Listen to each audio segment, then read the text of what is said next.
My name is Idris Ayodeji Bello. I am the founder of Lofty Inc. Capital. My name is Matthew Henschel. I am from an organization called Code for Kids and Lesson Space. I'm Sharan Ahmad.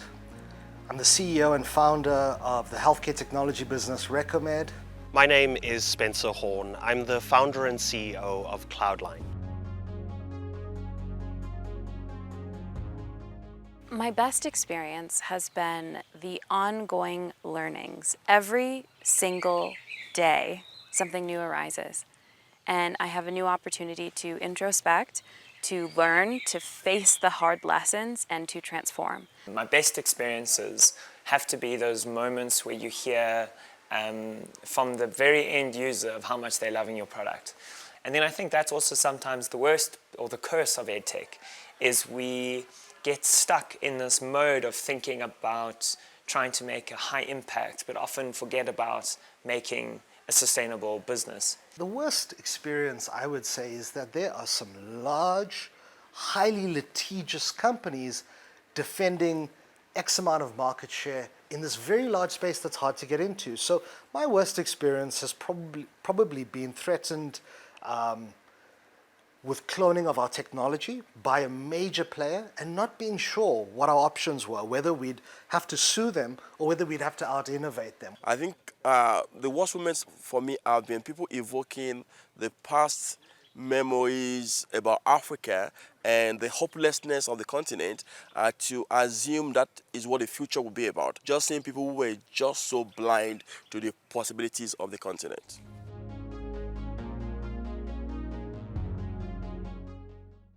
Number one, prepare to raise about 3 times as much capital and prepare for a journey that's about 3 times as longer than normal to get to product market fit. Number two, when you can merge deep understanding of the clinical side of the profession and the people that you're dealing with and merge that with generalized startup building, business building, you can build a phenomenally successful solution. And the third is the same advice I give any entrepreneur starting any business in any market, and that is persevere, persevere, persevere. You are the generator that powers the machine of your company. And if you're not servicing the generator and investing in yourself and ensuring your own health and happiness, then the business will not go. The second hard lesson that we have learned recently is around our hiring process. I would hire people for the cultural fit for the organization that felt like family, that could really connect and plug in and get along well with everyone else. I didn't optimize for the best in the world for their specific role. We have clarified OKRs and KPIs that align with the organizational objectives so that each person, when they come into their role, is the best of the best talent. When I look at lessons I've learned, I think one of the very key ones is being authentic. I think it's allowing the inner you, the real you, to come out. And that's what connects you to the right kind of founders you want to back. It's what connects you to the kind of investors who truly believe in you. I think the number one lesson that we have learned is, we call it begin with the end in mind. It's a reminder to ourselves to always focus on the end user, on the sales, and on the success of a customer. I think the top lessons for us in unlocking opportunities within aviation and logistics have really been about being able to create a clear narrative line for all of our stakeholders. It's so important to be able to translate the language and jargon out of one space into another so that the value unlock can be clear to all players. For founders, for entrepreneurs, for investors, I say be curious. It's about, you're going into the room and you're not trying to become the most interesting person. No, you're trying to become the most interested person in others. You're curious to learn what they've been through, their stories, their perspectives. You've got to think of your business as a child that you're raising. So when the child is young, you're setting up the systems, you're setting up the environment, you're very high touch. And as they get older, they go to school and you get less time with them. And there's other people molding, the character of your child. And when you grow your business, you've got to be able to allow other people to start leading it and taking it into the world. And you've got to be able to step away from it and build the business, not just run the business. I think some of the most important advice we've received about operating within a space like this, which involves deep tech, in Africa, where it isn't a particularly common play, is really about being able to bring people along on the journey, to be able to demonstrate and tell the story of the entire vision.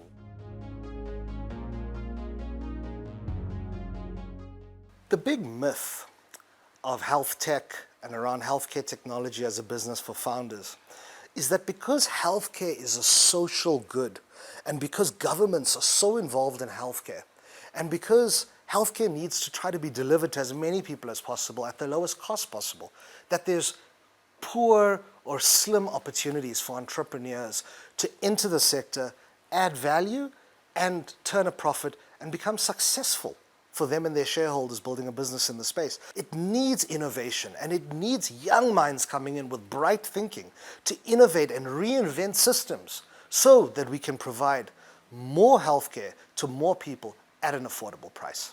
And people think, this is just, you find a good company, put money in, and you just wait for the unicorn. But it's difficult work. But it takes patience, it takes building. It takes not just picking the right companies, but then working with them to add value over the years, and then even knowing when to exit. I usually say, to invest is human, to exit is divine. Any fool can write a check. The question is, can the money come back, right? And that's when it becomes investing. Some of the myths of the VC space, people are like, Maya, you have $50 million fund. Please be paying the bill. I don't have that money. We have a management fee, which is 2% on our total assets under management, and that is meant to cover the organization. I don't get to chop that money myself. I don't get to spend it in my leisure time. It goes into investing in equities. And so people are confused about that. And another misconception, which is specific to the aviation space, once again, typically for people who operate outside of the continent, is the assumption that there's nothing going on here as far as aircraft and aviation is concerned. Aviation actually has an incredibly strong history on the continent and is a relatively well-established community which operates, be that commercial or general aviation. It means it's a non-trivial process for us to enter those markets.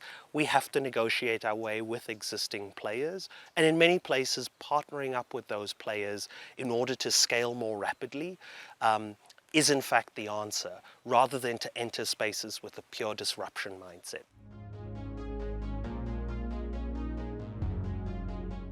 So anyone going into the edtech space, I think it's a really good way to start if you can find a very quick route to revenue, which is just a handful of customers or profitability.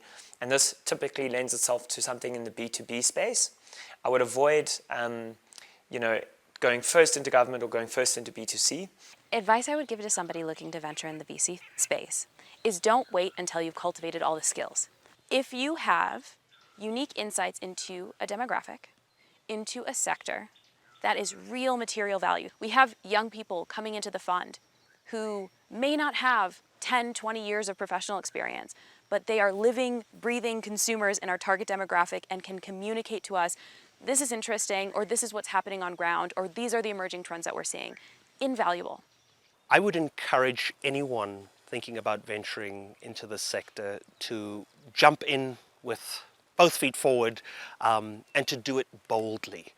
I think one of the things that we can do, which is a disservice to ourselves, is to assume that we don't have the right to play in these spaces. The advice I give to entrepreneurs starting a business is always the same. It's as Warren Buffett famously said, trust is like virginity. Relatively easy to maintain, very difficult to restore when broken. After 10 years in the healthcare sector, I must admit that if you lose trust, it's very difficult to build that business. So keep the trust and be consistent in your actions. I think one of the beautiful things about being an Harambean is just the opportunity to be surrounded by talent. And over the past 10 years, I've had the opportunity to invest in about 10 Harambeans. And just the ability to sit down in a room with a founder and you're an investor, come up with an idea, see how you can support them, and go there from just a mere idea to where it becomes a unicorn. It's just been mind-blowing. I think that's really the essence of being an Harambean, that everybody's looking out for you, and you are all looking out for the continent. We've been able to, as a few Harambeans, group together and invest in some other Harambean companies, which has been really fun. So it's really just about backing someone in the Harambean network, putting a little ticket together with a few other Harambeans and investing in their business, and see if you can assist in other ways, connecting them to clients or offering advice or kind of red flags. I very much enjoy co-investing with Harambeans. Not only is there the trust, not only is there the alliance, but also we tend to have complementary networks. And so that is the greatest part of investing, is we can supercharge both the access to capital, the access to biz dev relationships, and the operational expertise of the companies that we're investing in. Harambe as a community has been a really important part of my journey, and as a founder, what I've appreciated especially is the support network. And it's such a weight off one's shoulders, I think, and an antidote to some of that loneliness that one can experience in the journey. I'm incredibly appreciative of that.